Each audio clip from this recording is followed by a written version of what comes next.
At exactly 6:17 that evening, Elliot Vale raised a crystal glass to the woman he was supposed to marry.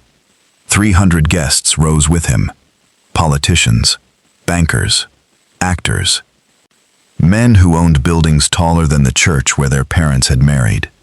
Elliot was 31, heir to the Vale fortune, and by midnight, he would legally control an empire worth almost $9 billion. His mother, Margaret Vale, stood closest to him.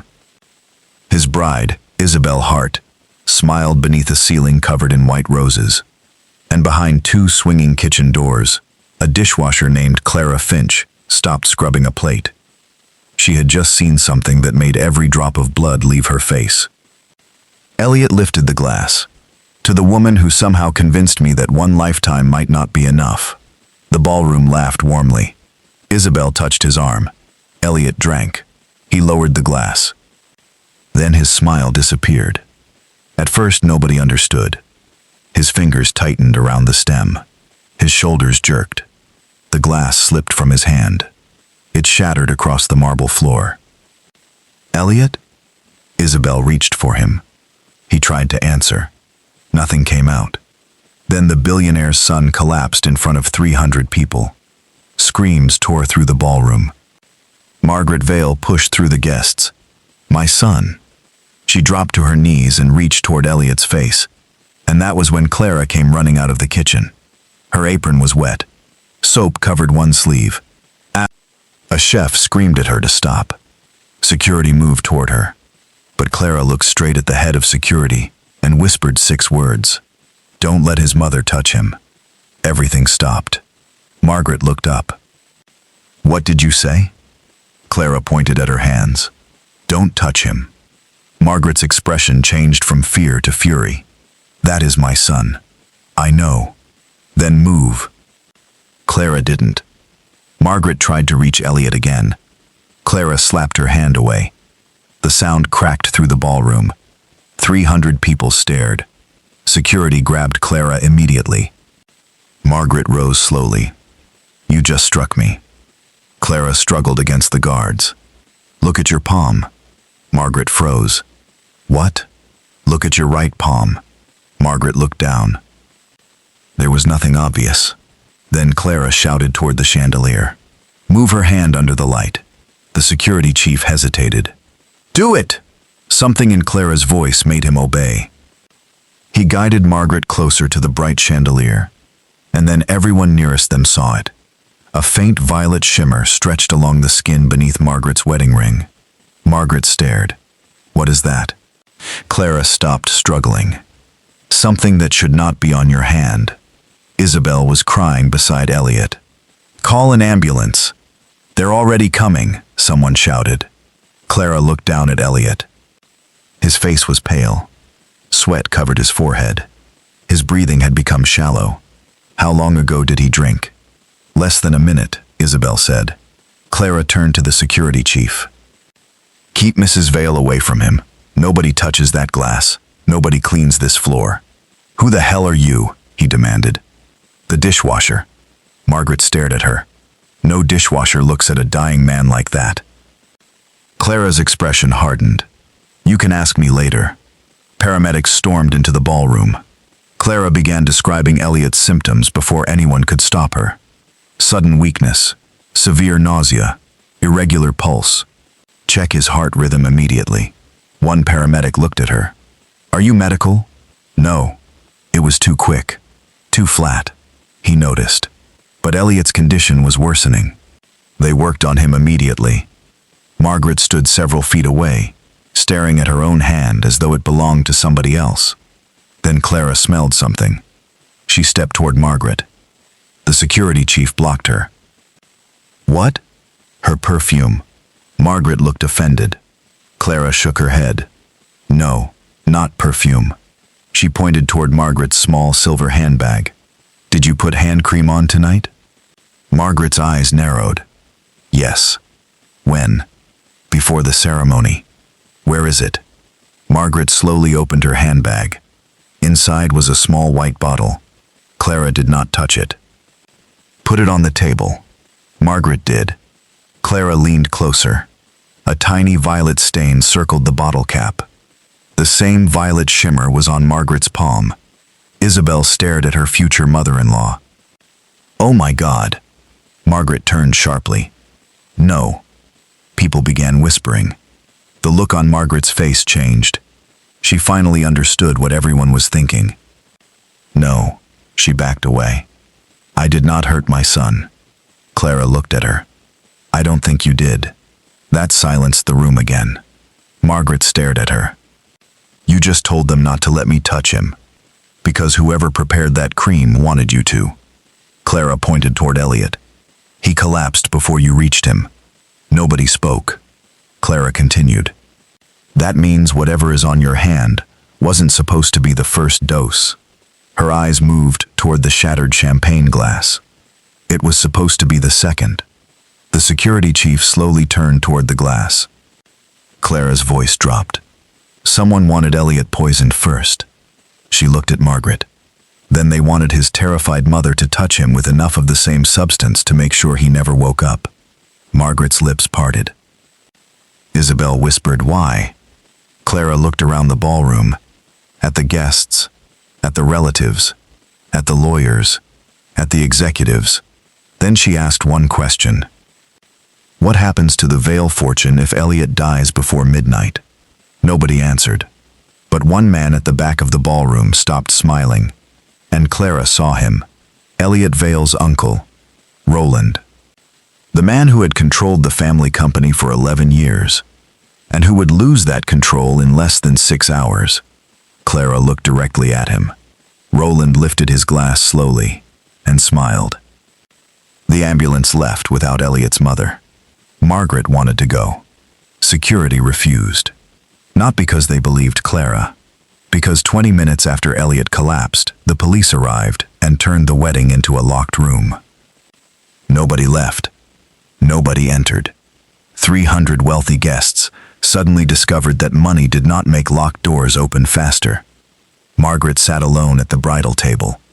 Isabel stood near a window. Roland Vale remained calm, and Clara Finch was placed in a small pantry with 2 security guards outside. At 7:06, the head of security entered. His name was Marcus Dane. He placed Clara's employee file on the table. "There is almost nothing here." Clara said nothing. "You started working for the catering company 18 days ago." "Yes." "You requested this wedding specifically." Silence. Marcus leaned forward. "You knew something was going to happen." Clara finally looked at him. "I thought something might happen." "Why?" She hesitated. "Because 6 years ago, my sister died." Marcus waited. Clara continued. "She worked at a Vale laboratory." That changed his face. "What laboratory?" "Alderwick Research." Marcus knew the name. Everyone inside the Vale Empire knew it. The facility had closed after an unexplained chemical accident. Clara's sister had been one of 3 dead employees. "They said there was a ventilation failure," Clara said. "You don't believe that?" "My sister called me 12 hours before she died." Clara looked down at her hands. "She said they had developed something they were never supposed to develop." "What?" "A transdermal compound." Marcus frowned. "Poison?" "Not originally." Clara shook her head. "It was designed to deliver heart medication through the skin in extremely small amounts." "Then why would it kill anyone?" "Because dosage changes everything." Marcus thought about Margaret's hand. The violet color? A safety tracer. The compound itself is nearly invisible. The tracer was added so laboratory workers could see contamination. "Why do you know this?" "My sister sent me photographs before she died." Marcus stared at Clara. "And you just happened to become a dishwasher at Elliot Vale's wedding?" "No." Clara looked directly at him. "I came because someone mailed me this." She reached slowly into her pocket. Both guards moved. Marcus raised a hand. Clara removed a folded note. He opened it. Only one sentence was written. "They will use Alderwick again before the heir takes control." Marcus read it twice. "When did you receive this?" 3 weeks ago." "Why didn't you go to the police?" "I did 6 years ago." Her voice changed. Nobody cared. Before Marcus could respond, someone knocked. A guard entered. "Sir, hospital called." Marcus stood. "Elliot?" "Alive." Clara closed her eyes. The guard continued. "But they found a toxin affecting his heart." Marcus looked at Clara. "Same compound?" "They don't know yet." Then the guard said something worse. They searched Mrs. Vale's room. Margaret appeared in the doorway behind him. Her face was white. What did they find? Nobody wanted to answer. Finally, Marcus spoke. 6 unopened bottles of the same hand cream. Margaret stared at him. "I have never seen those bottles." Roland entered behind her. "Margaret." She turned. Her brother-in-law's voice was soft, almost sympathetic. "This is becoming difficult to explain." Margaret slapped him. Roland barely moved. "You think I poisoned my own child? I think the police will ask why the substance that nearly killed Elliot was found in your bedroom."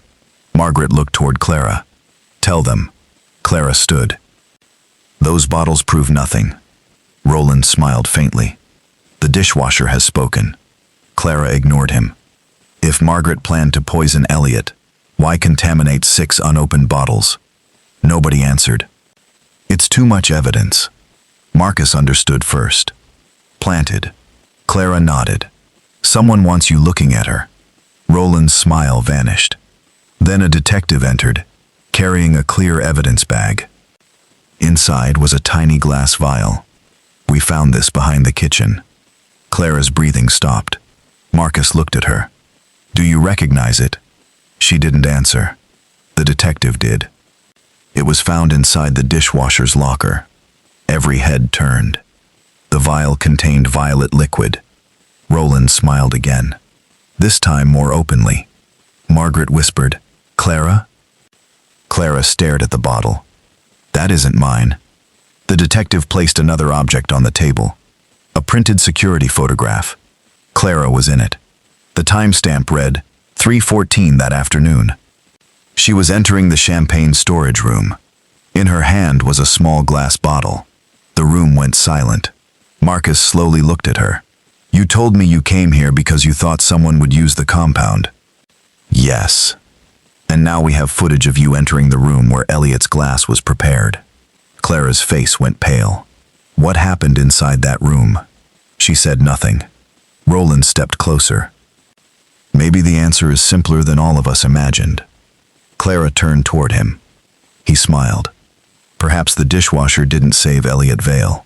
He pointed at the photograph. "Perhaps she poisoned him." And then Margaret asked the question nobody expected. "Why did my son say her name?" Clara froze. Marcus turned. "What?" Margaret looked at Clara. "The hospital called me 10 minutes ago." Her voice trembled. Elliot woke up for 8 seconds.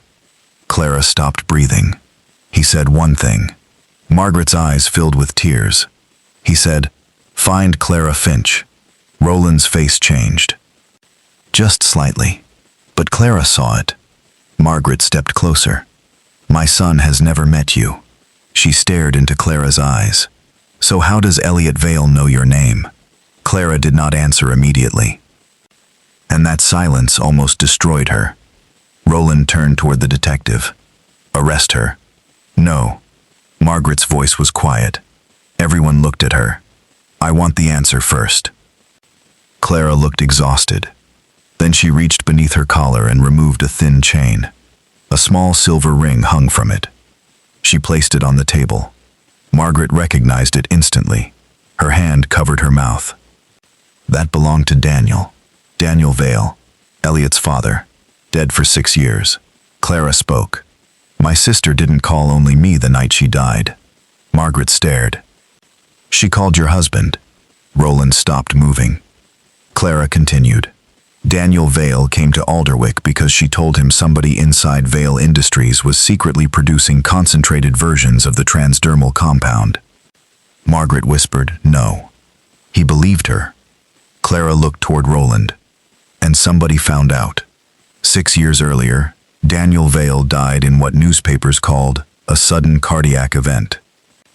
3 days later, Alderwick Laboratory suffered its fatal accident.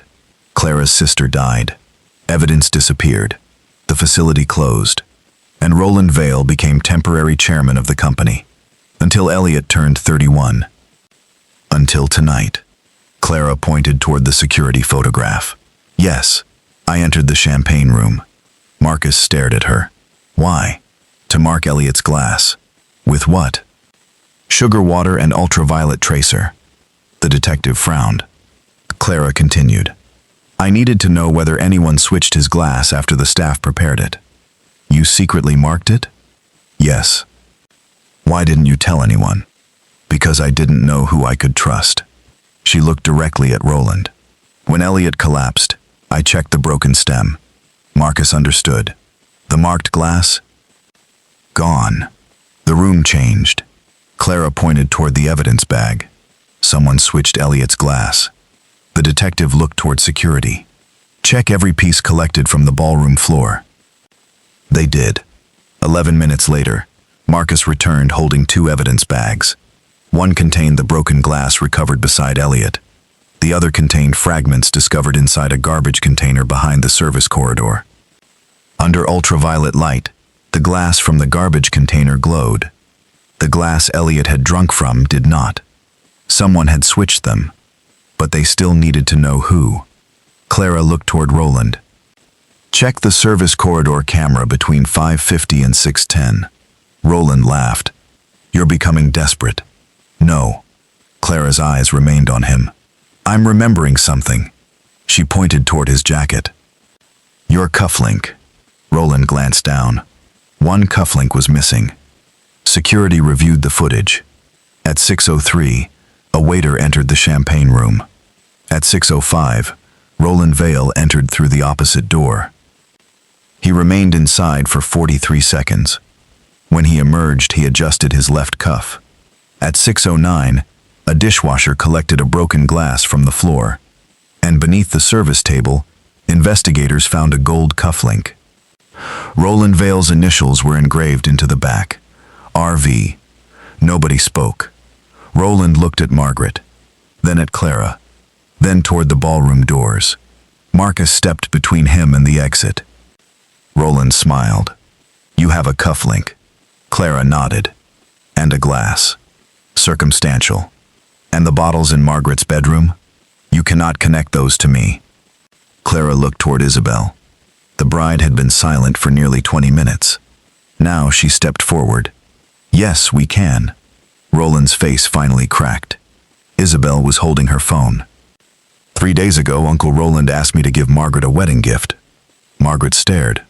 The hand cream. Isabel began crying. He said it was imported. He said she loved it. Roland moved. Marcus grabbed him. Roland struggled once, then stopped. The detective took Isabel's phone. Messages. Delivery instructions. Photographs. Everything was there. Not enough by itself, but enough to begin tearing apart 6 years of carefully buried secrets. By 11:41 that night, Roland Vale was removed from the estate. He had spent 11 years controlling the Vale Empire. He was 19 minutes away from losing it, and investigators would later discover that Daniel Vale had learned about millions being stolen through shell companies connected to Roland. Daniel planned to remove him. Then Daniel died. Years later, Elliot prepared to take control. So history was supposed to repeat itself. Except Roland made one mistake. He used the same substance twice. And one woman remembered the violet stain. At 2:13 the next morning, Clara entered Elliot's hospital room. Margaret stood near the bed. Elliot was awake, weak, but alive. He looked at Clara and smiled faintly. You came. Clara stopped. How did you know my name? Elliot pointed toward the ring around her neck. My father kept your sister's photograph in his safe. Clara's eyes filled. He wrote her name on the back. Elliot swallowed. And yours. Clara couldn't speak. He wrote that if anything ever happened to him, someone named Clara Finch might someday come looking for the truth. Margaret began crying. For 6 years, Clara had believed nobody believed her sister. She had been wrong. One man had, and that man had died trying to prove it. Elliot extended his hand. Clara hesitated, then took it. "You saved my life," he whispered. Clara shook her head. "No." She looked toward Margaret. "Your father started saving it 6 years ago." 3 months later, Alderwick Research reopened. Not as a private laboratory, as a foundation investigating corporate medical misconduct. Margaret funded it. Elliot gave Clara the first office. She refused. Instead, she requested something smaller. A scholarship in her sister's name for students who had been forced to abandon science because they could no longer afford to continue. And every year, Elliot personally awarded it. People who attended the Vale wedding would remember the flowers, the orchestra, the shattered glass, the billionaire collapsing on the floor. But Margaret Vale remembered something else. A dishwasher running from a kitchen with soap on her sleeve, while everyone important stood frozen. Because sometimes the person with the least impressive title in the room is the only person paying attention. And sometimes the truth does not enter through the front door wearing a suit. Sometimes it comes through the kitchen. If this story kept you watching, subscribe to The Unseen Truth, where the people everyone overlooks often become the ones who reveal what everyone else was too powerful, too comfortable, or too afraid to see.